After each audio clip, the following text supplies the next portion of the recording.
Good afternoon and welcome to Kingdom Calls for this week. This is a podcast where we will look back on Kerry's victory over Cavan and look forward to the big one in Croke Park on Sunday at 4 o'clock, the All-Ireland Senior Football Championship quarter-final, when Kerry take on the favourites for second favourites for the championship, but favourites on Sunday, Armagh, who are the All-Ireland champions, of course, and beat us last year in the semi-finals, but only after extra time. Now we're here in this beautiful venue of the Austin Stack Park before the County Under-21 final tonight, and if you look behind the lads, you can see it's like a billiard table. It's in superb condition. Well done to Tim Daly and his wonderful staff here at Austin Stack Park. They really are bringing this place right up, and it'll soon, if not at the moment, surpass Killarney. Jordan, Dare Brosnan, I hope you don't watch this.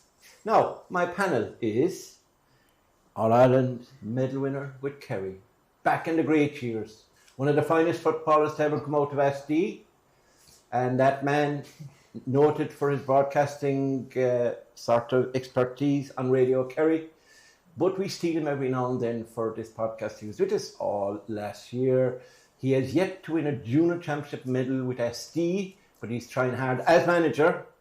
But he's trying very hard, and they're playing the Crokes this weekend, and I believe it's going to be a draw. John Kennedy, welcome. Thanks, Murt. His phone was out of order last week, so we missed him, or he missed us. Next, we have the number one commentator himself, freelance journalist, and a man who spent the week in the bog, so he's got a bad back. That's why he's sitting the way he's sitting. That's John O'Dowd. And next in line, we have the man from the Mitchells, now masquerading as a coach with Firth, and he tells me to back them for the club championship. He's got a secret plan up his sleeve, and there was never an O'Shea or no Callahan that didn't have a secret plan. Clive, you're very welcome. Thanks, Murt. So now we're going to hit straight into it because we're under pressure for time. Tonight, as always, John. John, I'm going to start with you. First of all, thoughts. You were involved in the broadcast and in analysing on Saturday, Fitzgerald Stadium, Kerry. Got the business done. Yeah, got the business done, Murt. I suppose after the game in Tullamore, people were looking for a reaction. They got it. I thought it was, particularly the first 35 minutes, it was very efficient. There was good pace to the game. The quality ball going into the forwards, you know, they moved things fast. And you look at the goals, particularly David's first goal, great ball in by Shawnee Shea. David took on the cornerback and stuck it and sent out a message straight away. Great first 35 minutes. Obviously, it's had to keep that momentum going.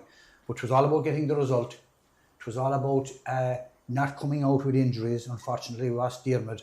But, it got game time into Shawnee, into Paddy, Brian O'Bugley back. So, overall, look, a positive result. And, looking forward to Armagh now. John, I suppose a much maligned midfield area. Number one, I think Sean O'Brien did very well, along with Joe O'Connor. And I think the breaking ball was better, the dirty ball as they call it. We did better in that department. And we played some great ball to the inside line, especially to David. And I mean, to get 3 goals, to get a hat-trick in an All-Ireland Championship game. And I mean, Cavan weren't sparing us right from the start, even before the throw-in. I saw Brian O'Bugley involved in a tussle and Ty Morley, and I think they tried to take most of David Clifford's jersey home, and they asked him to autograph it as well. Is that true? Allegedly. Yeah. I think the biggest thing about last Saturday was a definite change in attitude from the Kerry players. You could see that they were stinging from the criticism, from the lackluster, almost passive nature of the performance above in Tullamore. The levels of intensity, as John says, especially in the first half, it was markedly different. They really were thundering into challenges, as you say, diving in for breaks, because you did lose your number one midfielder virtually from the throw-in again. And no matter what anyone says, that was a big setback to the entire team. Should he have started? Well, I don't think they would have started him if they didn't feel that he was able to play. And if they had any intentions of playing him in this weekend in the quarterfinals, which they obviously did, they would have had to try and get some minutes into him the last day. Exactly. Now, you can quibble over whether he should have been the player going in from the throw-in at the very start of the game. But sure, from the very next kick-out, he would have been going in for a high ball anyway, and it could just as easily have happened again second time around. But no, the levels of turnovers I thought that Kerry put in the first half was excellent. They really attacked in packs, stopped Cavan from coming out. I think the whole work rate was led by Sean O'Shea. I thought he did a really, really good job, both on winning kickouts and on putting in tackles. And you could see that Kerry were different. And David, he just grabbed the game by the scruff of the neck straight away. That goal, when he did get the ball, it wasn't an easy chance or anything of the sort, But he just decided, I'm taking on my man, I'm beating him, and I'm going to score a goal. And it was as simple as that. Obviously, the second half probably wasn't played to the same intensity, and we did allow Cavan to get back within 4 points, which would have been a definite concern for the management. Yeah. Couple of 2-pointers. Paddy Lynch was outstanding in fairness to him. When you have a guy who can kick 2-pointers from play and from frees and was virtually faultless in his play, 12 points, you can't be allowing fellas free shots. And I think we'll definitely go into that later when we discuss the weekend. But there's too many good players now that can kick 2-point scores and they can change a game in the matter of minutes. Clive, as a coach, did you like the way that Kerry hunted in packs at the back as well and turned ball over where it looked like Cavan were dangerous, particularly in the first half? I thought they ran them into cul-de-sacs and dispossessed them. That's work rate. It's also intensity. It's hunger, aggressiveness. We need that. We hadn't it in Tullamore. We certainly had it in Killarney. Would you agree? Yeah, and as we said last week, it was always going to be about the reaction. And even with those turnovers, the last day, the body language after the turnovers, a bit of fist pumping, giving high fives to their teammate for turning the ball over. The body language was good. So they were obviously hurting from the week before, the performance, the results, probably negativity around the county, and they put it right. And they probably put Cavan to bed early enough. I know they brought it back to maybe 4 points in the second half, but they had the job done, and it was about getting the job done without really overexpending massive energy emotionally and physically. But in that early stretch of the game where they had to do their business, the body language was good. The tackles were crisp, they were clean. As you said, they ran them into blind alleys, turned them over. Now Cavan did cut through us once or twice rather easily. O'Reilly even threw a couple of times and just ran out of ideas on the edge of the square in possession. So they will probably look at that this week at the video to tighten up for next Sunday. Yeah. Sorry, John. Back to John O'Dowd, because I know you're an admirer of both players.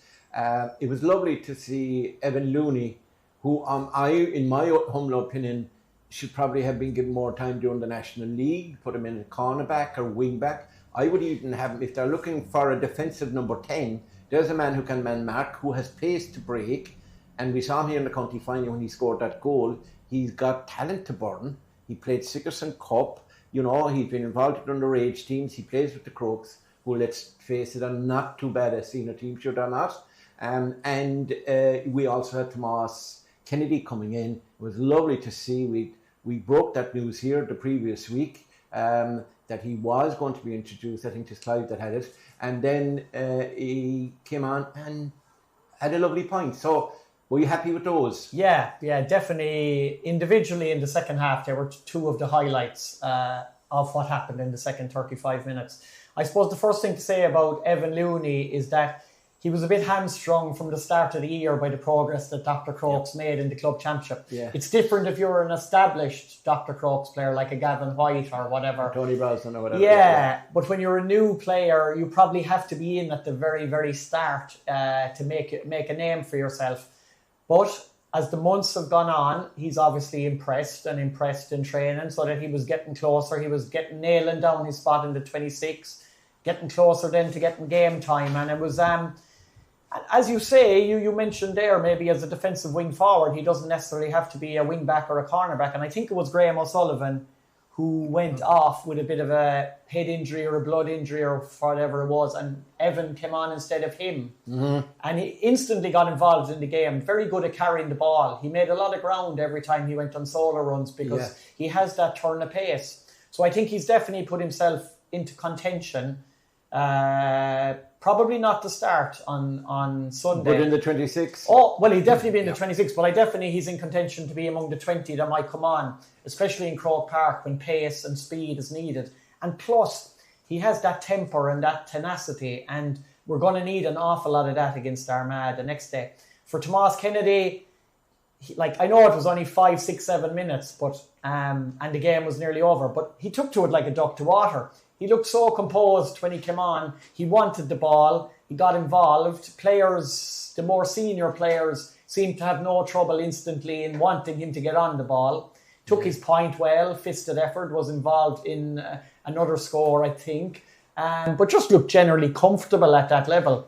He's a big, young, confident young player, and just finished the leaving cert. Not easy to come in there, and obviously he's been in and out over the last couple of weeks, and as Gavin White said, he's been doing a session here and there. When you hear Gavin White talking about him afterwards, he didn't really know him, as he said, till he watched him maybe a few of the under-20 games. But he seemed to be really impressed with what he was bringing to the table. And I think, again, there's a very good chance he'll be in the 26 on Sunday. And I would not be surprised one bit if he's called into action again, because the bit of freshness that a couple of different players bring, I think we're going to need that on Sunday, because if we go... I wouldn't know a lot about him either. Exactly, and it could be just what we need. There's going to be big question marks, which we will discuss later, on the fitness of Paul Ganey. If he doesn't make it, and we really hope that he does, because I think he's still badly needed as a foil for David, but the other places in the inside line are definitely up for grabs, and why can't Tomas Kennedy be one of those candidates? Right, John. Listen, if you're looking at the game and being really analytical about it, you'd have to say, I think Clive mentioned it, at times we looked very good, but then there were times when we fell back a little. We were open, and we were open to a couple of 2-point plays, and they were able to attack us. And this big 10-12 point lead became 4, and then of course David took over again, and that third goal was a killer. That finished the game as a contest. Do we depend too much on David Clifford?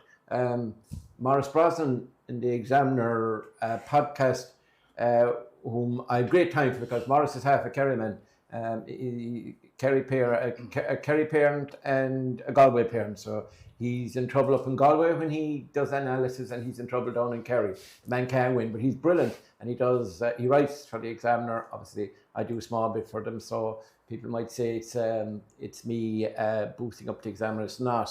But he was on News Talk this morning. I don't watch, but I saw a clip where he was saying, if David Clifford doesn't play well, Kerry doesn't play well.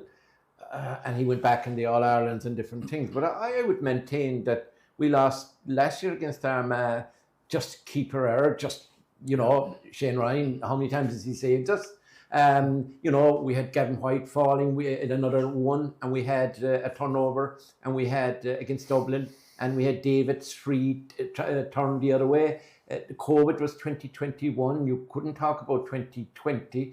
And then you have players like Shawnee Shea well up in the scoring charts, Paul Ganey well up in the scoring charts, Paddy can score, obviously Dylan can score. I wouldn't think, despite the fact that he scored 3-7, was it, lads? David Talanta. I don't think we're a one-man forward line. I mean, they go to the shooter, it's like Steph Curry or whoever. I mean, he was in Kerry during the week, or the Michael Jordan. You go to your shooter, but the other lads benefit from that, because if the shooter is tied up, there's 1 or 2 or 3 other lads who can fill the space. And I think we've got plenty good forwards in Kerry. Yeah, we've plenty good forwards, Murt. And I suppose, going back to your point, we did exceptionally well in the first half. It was always difficult to keep that going. And when they brought it to 4 points, following the 2 points from Paddy Lynch, Mark O'Shea fielded a great ball from the kick out from Shane Ryan. David got the goal. Mark had a very good game. He came on. did very well, particularly breaking the ball. Yeah. You know, he probably knew it was crowded. He turned the ball back over at the back as well, and I saw his teammates giving him a clap. You know, come on. He did. Now, in fairness, and I was glad for him because after the game in Tullamore, when it was a day nothing went right for a lot of guys. It was more than him. They didn't think he'd be in that zone in the game. But you know, Joe Connor made the run, blocked Killian Spillane, flicked it to David, goal. It's the sign of a good team. When you need a score, you get it. And we kicked on again. But I think the movement of the two Gainies inside with David the last day was exceptional, particularly in the first half. They were making the runs, and you need your kicker. Shawnee will do it as well, but I think Paddy is going to be crucial to that. Absolutely. When he came in, you could see he came on in the 56th minute, and in the 58th minute we were 4 points up.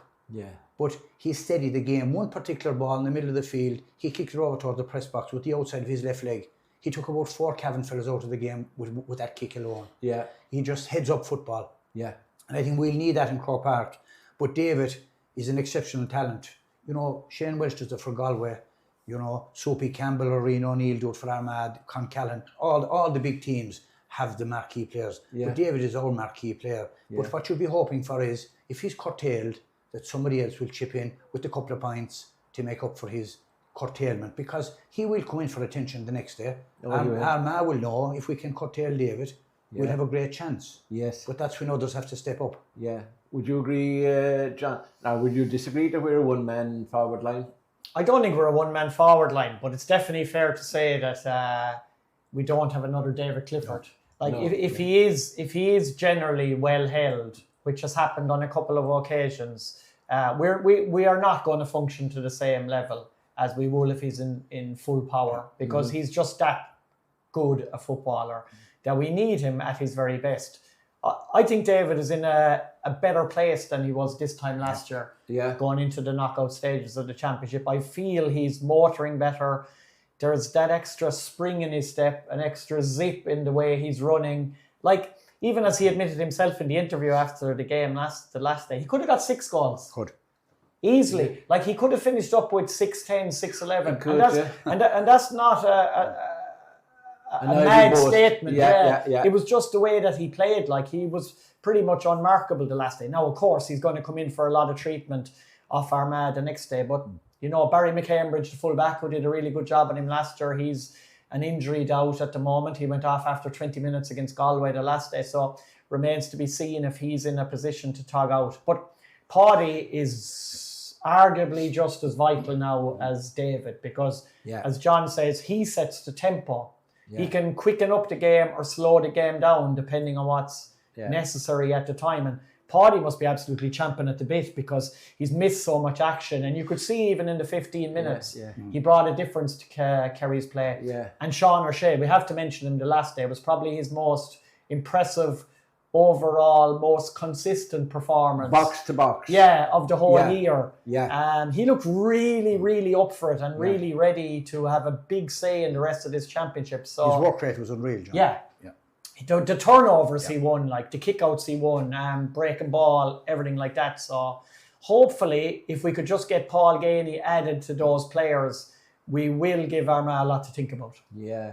Listen, both Paul Gainey spoke about it at the start of the week, Clive, and we had David in his man of the match speech, extolling and telling and asking and pleading with the Kerry public that support GAA and follow the team supposedly, would maybe on this occasion actually show up. As opposed to give out on radio stations and newspapers and social media about the fact that there's a long way to Dublin, and as you said during the week, and I stole, the point is too dear, and God, the trains, it's a long journey, and the tickets are dear, etc. I mean, if you stay inside one weekend coming up to a game, John Kennedy will tell you he goes out most weekends. You could save €100, which would bring you to the games. What is your opinion on this? Do you think people should just shut up, buy the tickets, and go by car, by donkey, or by train? Yeah, look, everyone knows the games at this stage here, they're going to be in Dublin. You know, it's All Ireland quarter-final, semi-final, final stages. They're going to be in Dublin. You're going to be travelling. Even the group games, you're guaranteed an away game, a neutral game. So this hasn't come out of nowhere, and it's kind of lazy commentary, by supporters, or at the time. It's the time 1 week. It's the venue. People just need to get out and show up on Sunday. And we've been waiting for this game since All Ireland semi-final last year. Yeah, July last year. We were beaten by Armagh, and it was the shock that day. Maybe it was a shock to Kerry supporters. We thought we were going to get over the line and be in a final. We were beaten, and this is the redemption day coming on Sunday, because up to now, look, we were always going to get out of the group. We were always going to win the Munster Championship. We had a slight blip against Meath, and it was like the weeds had come off the horse. They hadn't, off the cart. They hadn't, and we're back now in a quarter final. And it didn't matter. You're going to be playing these top teams at quarter final, and they beat Donegal, Galway, Tyrone, Dublin. It's Armagh, and we played them here in the league, and we brought great physicality that night. We were hurting. You could see the hurt from the semi-final was coming through that evening. I think Armagh underestimated how stoned Kerry were from the semi-final last year. So I think Armagh will be on red alert for that on Sunday. They didn't perform here that night. Now, they still came back near the end of the game, but in reality, Kerry really bullied them and bossed them in every department on the night. And I just think Armagh will be ready and expect that on Sunday. But regarding supporters, yeah, absolutely. I mean, there's no excuse not to be in Croke Park at 4 o'clock on Sunday for this game. Yeah, that's well said, Clive. And we would echo that. Please go to Croke Park, support Kerry. The lads work hard throughout the year. Okay, to throw in an odd bad game. We all have an odd bad game or an odd bad day at work. It just happens. So look, I think 20,000, 25,000 of orange jerseys there they had last year. They're going to flood the place. So let's hear Kerry and the Kerry supporters on Sunday, which is a nice intro to the game itself on Sunday.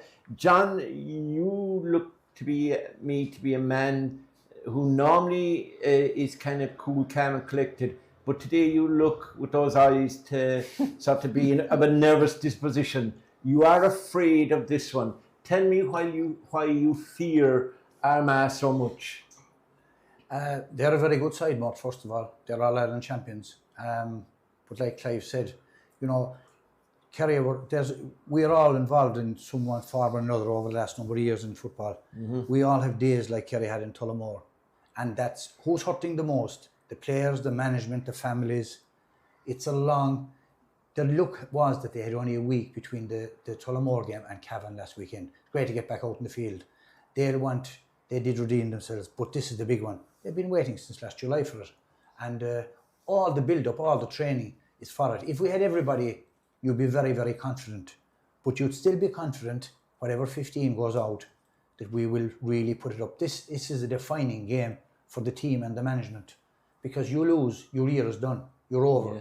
There'll be no Croke Park the following week or 2 weeks later. Yeah. So that's why it's important for Kerry supporters to get out and to get behind this team, because they deserve it.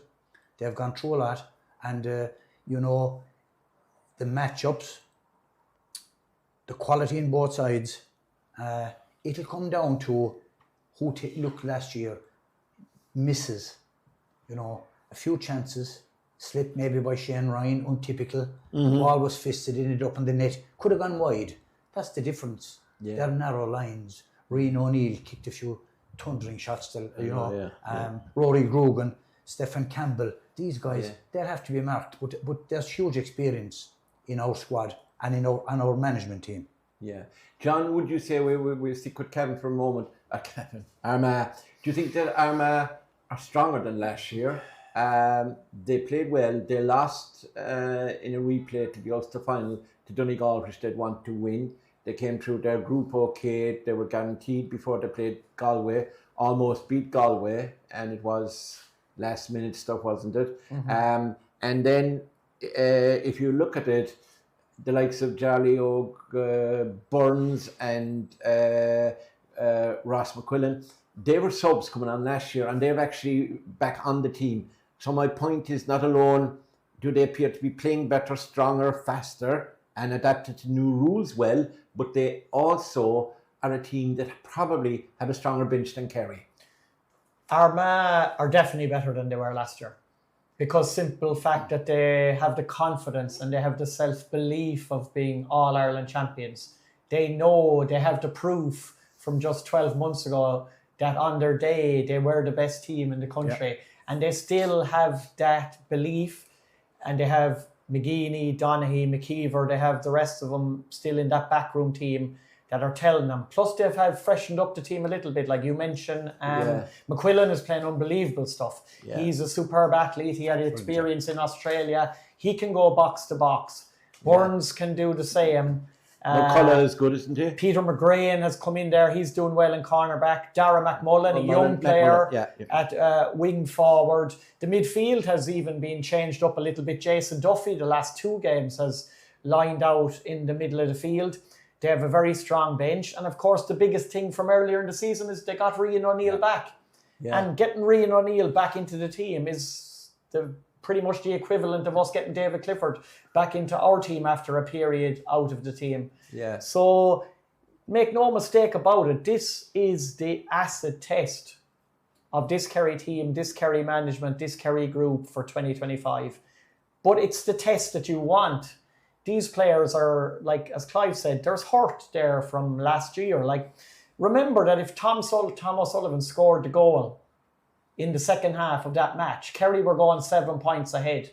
And Tom will know himself that it was probably easier to score than it was to miss it. Yeah. If we went 7 points ahead up in that game, Armagh would not be coming back. Yeah. We were going to win that match. We missed good few goal chances. If Shane Ryan didn't make that mistake, you can add in that as well. But we had to win in that game in normal time. Remember who had the last kick of the 70 minutes to win the game? It was Dylan Gainey. Yeah. And he was just off target. In extra time, they were better. Yeah. They were fitter. They deserve to win. We've no complaints whatsoever about extra time. But like, if you're a Kerry player in that green and gold jersey, this is the opposition that you want right now. Injuries or no injuries, absentees or no absentees. This is where you prove what you're made of. A game like Sunday. Sure, you have to be looking forward to it. Yeah. Clive, Croke Park, Kerry seemed to, Jack always used to say back in the noughties that Kerry players get a spring in their step. Now, this was old rules, obviously, and it was different format. But he always maintained that once they got out of Munster and headed for Croke Park or whatever, that they were different Kerry. Kerry just loved Croke Park. Kerry players loved playing there. Does that still hold? And the other thing I suppose to say is that, do you think that the Armagh side, despite the fact that they have been playing well all year, they didn't win the league, they lost the Ulster final, albeit in extra time, and they also were beaten, although it didn't matter, but still they were beaten by Galway in a crucial game. You know, that's more losses in a year than All-Ireland champions, plus the fact Armagh have never done back-to-back All-Irelands, obviously. Kerry have. Yeah. John Kennedy did, I know, there's 5 or 6. I can't recall any All-Ireland champions in my memory who have changed or strengthened the panel as much as Armagh have from last year. They started their first round of the Ulster Championship against Antrim with 4 of their All-Ireland winning team. 4. And that was 11 new guys in. So they got a lot of guys out of the league. And now that amount has decreased as the championship has gone on. But there's still a sprinkling of new players, John has mentioned in there previously, who have come into the team. But in the one constant within that team is Rory Grogan. Yeah. And he makes them tick. When chips are down, games are going against him. Even that night out here in the league, when Kerry were well on top, he was the man who was just keeping Armagh ticking over, keeping them within touching distance. The big moments already in the championship for Armagh, he's been at the heart of it. Yeah. And we're talking about, can Armagh tie David Clifford down? I'd imagine Armagh would be happy to say, look, David's probably going to get 7 or 8. We'll account for that. Whereas Grogan does a bit more. He comes back to pitch, he gets on ball. He's a bit like Paddy. He's like their Paddy. And he scores as well. But he's a guy who's, I'm sure, he's on the management's radar now to say, right, this fella is going to be stopped, number 1. Going back to your first point, Kerry and Croke Park, probably going back traditionally, yes, but I suppose the more games, you know, that you come up short there, that allure doesn't hold, and the other teams get confidence. You know, you play Tyrone, have beaten us there, Armagh last year. The Dubs have taken our scalp a couple of times in the last 10 or 12 years as well. So, yeah, obviously Kerry are very hard to beat, but just this notion that you put on a green and gold jersey and waltz into Croke Park and defeat a team, that doesn't stand. Yeah, now we have 6 minutes. Strengths of Kerry. And who do you think is going to play for Kerry? Like, who's going to be in, who's going to be out? We kind of know the defence. Obviously, Mike Breen will probably miss out. He's got a hamstring injury. We presume somebody's going to come in. Maybe Gavin White could move to centre-back. Tom O'Sullivan could play wing-back. And Dylan Casey could come in at number 4, we'll say, or number 2 with Paul Murphy. And then the 2 midfielders should be the same, I'd say, based on what happened last week. Joe O'Connor is kind of stuck there now, although he'd like to be in 10. And Sean O'Brien did well enough, and we have Mark O'Shea to come in if there's a problem there. And in the forward division, that should pick itself. Fitness, if fitness allows, we should have Graham O'Sullivan. If he's fit, we should have Paddy Clifford, obviously Sean O'Shea. They look okay. David will be okay. Paul Ganey, we're hoping. I'm hearing that it's, you know, more 55-45 than 40-60. And I presume maybe Dylan in the corner or somebody like that. So would you be happy with that kind of a team? Yeah, I'd say that's what you're picking from. Murt, in fairness, Mike Breen, very disappointing for him if he's out. And he's a huge loss because he was beginning to make his mark there. Do you know, I feel that Jack will go with the tried and trusted. I think he'll go with Tig Marley at 6. Yeah. You know, if he wasn't going to go with Tig, he'd have probably put somebody else in there last Sunday against Cavan. Or last Saturday against Cavan. Yeah. That'd be my reading of it. Paul Ganey, like John said earlier on, taking the pressure off of David. If Paul was fit, huge experience. Yeah. You'll need that against Armagh. But you're going along the expected lines. Hopefully that Paddy and Shawnee are okay. Yeah. By no big leak. You still have a formidable outfit. Your bench mightn't be as strong as it would be if you had everybody. Yeah. But like John said, you're going with that side. And something that we have to be conscious of with Armagh is Ethan Rafferty. Yeah. He's a huge influence in the game. Yeah. His kick-outs are exceptional. And as well as that, he's kicking scores from play and from frees out the field. Something that will come into the radar of the management. Yeah. But there won't be too many surprises on Kerry's first 15, provided that the injuries are okay. Yeah. John, how would you see things working out? Maybe matchups, things like that. If you're looking at, would you be thinking that Tig Marley might start? Or do you think that we need a new approach, something we need to do something different? Do we need to come out and defend higher rather than going back in? Will we go man to man? Will we be zonal? And a lot of questions there. But I think Jack and the management, they probably look at horses for courses in some of the situations when they're trying to get their matchups right. Like who is more suited to Rory Grogan? Who is more suited to Rian O'Neill? Yeah. Maybe who can force them onto the back foot a little bit as well. Yeah. And try and send them the other way. So that could be an interesting part of what we go with. Like Tig Marley does have great experience, hugely. Was a key part of the All-Ireland win 3 years ago. And as John said, like when Mike Breen was ruled out last week, it was Tig Marley who was brought straight in at centre half back. I totally agree that Ethan Rafferty is just as important to stop as maybe an O'Neill or a Grugan, maybe even more so. Yeah. There's questions to be said that is he the most complete footballer on the Armagh team? Is he a good shot stopper? He is. I'm not. Hopefully, we give him a lot of shots to think about on Sunday. But he's a fantastic footballer, and we just can't allow him the freedom to get shots off. We can't just think, okay, it's 50 metres out, let him have a pot shot, because he's unbelievably accurate as well. I think a lot will have to be horses for courses. And I wouldn't be surprised if there's a little bolter as well. Like Jack may well decide that somebody who's just going unbelievably in the last couple of weeks in training deserves their shot on the wide open space of Croke Park, and that might cause damage. Like you'd imagine straight away that if we had a player like Killian Burke right now, I know, he'd start Yeah.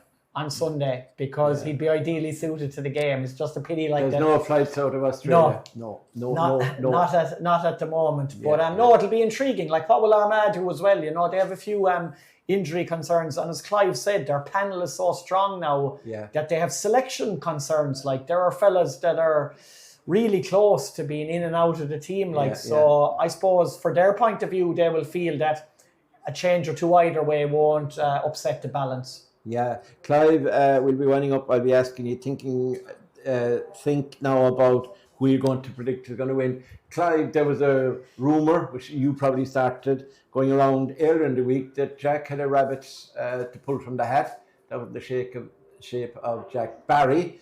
Jack, of course, his last inter-county game would have been the All-Ireland defeat against Dublin in 2023. Am I right, John? And then he played. He told the lads here when Nagale beat O'Reilly to put him down in the championship game that he was heading to Australia for a year, and then he travelled for a while.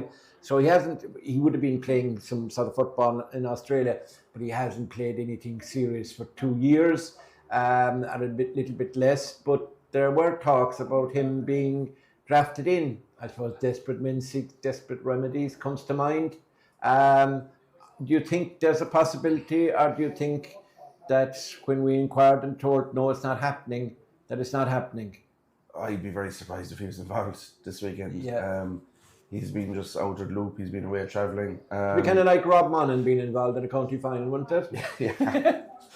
But the level is too serious to just come back and walk into that intensity on Sunday without having even, we're talking about lads being released to play county league to keep taking over. Yeah. I don't think it's a runner whatsoever. Would he be a nice guy to have, if he was fit and ready, to slip in at centre back? Midfield centre back. I mean, he's a physical presence. His games with Finton were a battle. But I don't know. I think I wouldn't believe that. We'll have him next year. That he'd be ready to go. I doubt he'd be ready to go for any part of the championship, even because he's only 30. He'll be 31 in November, so he's got a lot of years left. Yeah. I mean, John is over 60 now, so he'd know. John, who do you think is going to win on Sunday? Give me your verdict, because I got to close it down here. I suppose, Murt, you look at it, will Armagh be favourites on Sunday by a lot of the pundits? I think they will. How will the favourites tag stick with them? And is it an ideal way for Kerry to win as an underdog, which doesn't happen too often? Yeah. I think we'll see Kerry's best performance of the year. Yeah. I think there'll be determination, there's a focus, and like the lad said, we're waiting 12 months for this. Yeah. And we'll need our best performance, and I think we'll get it. So you're tipping Kerry? I tip Kerry. God, you're an awful man. John, restore sanity to the panel. And Jack will talk to you if you tip Armagh.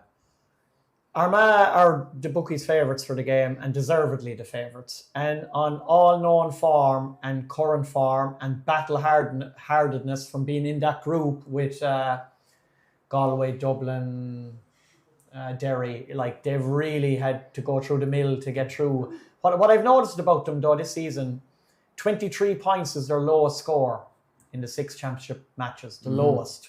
So they are putting up really, really big scores. But interestingly, they're also conceding a lot. Yeah, I saw that. Yeah. 19 points is the lowest, and that was against a Dublin team that had 18 wides that day. So Dublin had the bones of 40 shots against them in a game where Dublin didn't play well at all. Yeah. So that gives me encouragement that if we can, and this is going to have to be a complete united effort. I don't think on paper our starting midfield now are going to do what a Diarmuid O'Connor and maybe a Barry Dan are going to do, because they've been in that engine room all season. But if they get the help from their colleagues and we break even, I think even if we break 40-60 in that area, and we have Paddy, Shawnee, Paul Ganey, hopefully, and I do not think that Armagh will hold David Clifford this time like they did last year. Yeah. Because I think, like I said earlier, I think David's in a different place right now. Yeah. I think it's a good thing that Armagh are favourites, but I think it will need the performance of the season from everybody, and probably the substitutes are going to have to be just as good, if not better, than the starters. Yeah. But I think Armagh are favourites. I think Armagh should win the game, but I'm definitely not writing us off, and I think there is a massive game in us. And if we get that, I think we can pip them. Yeah. Your heart says Kerry, but your head says Armagh. Basically, that's what I'm reading from it. What are you thinking, Clive? Even though Armagh are favourites there, they're not overwhelming favourites. It's 4-5, is it? Armagh? Yeah. So, they're not runaway favourites. I think we've factored as well. Kieran Donny knows all our players inside out. Yeah. We know all our subs inside out. So, round about surprises. I think he's a basketball game on Sunday. He won't be there. He'll be there. And he know our subs. So, I don't think Bolters or anything like that is going to come into it. He'll have our card marked. I think it's going to be tight. I think it could go to extra time.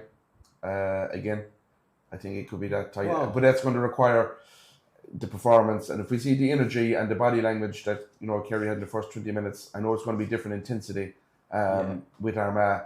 But they're calling for supporters, and I think the supporters will turn up.